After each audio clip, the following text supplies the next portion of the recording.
تابستانی فصل تابستان به نخلستان رودان پا بنه تا بدانی نخل ما رعناتر هر دلبری. سایه اندر سایه نادیدی تو یک گل آفتاب، یک سری سنگی سر بالاتری هم کلبری. ای رگو تا بالشهر و معزباد و دلگشا، هر مگی چون نو عروسی مثل ماه انوری.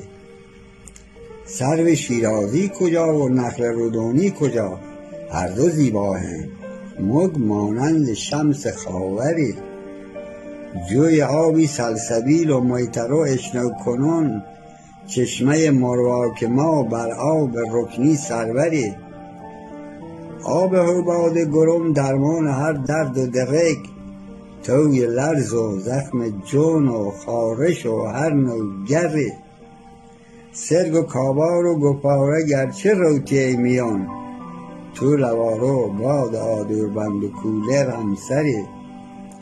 جعله اون هم کنشویی پا گراشی خوی برنگ، خوردن هو سرد ای یک دو چندان بهتری.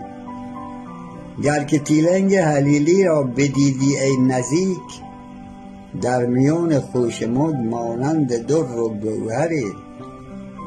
ای خنیزی و مزاکتی تو کوارگم بگم، سرخ و زیبا چون حنابندان دست دختری. شیره خرمای ما خوشتر ز حلوا مسکتی، بوی لنبور رسیده مثل بوی عنبری. یاسمن در عین گرما گل عدد تو باغ و مگ، تا نگی گرمای رودان بهاری کمتری. هر کجا شاخ درخت راست بود و سرهوا، سر به زیر شاخه لنبور ما ای بس بری. پرتقال و گنخری ترخو بگم یا خارگین، هم مکی نارنگی و لنبو ترشک جوهری.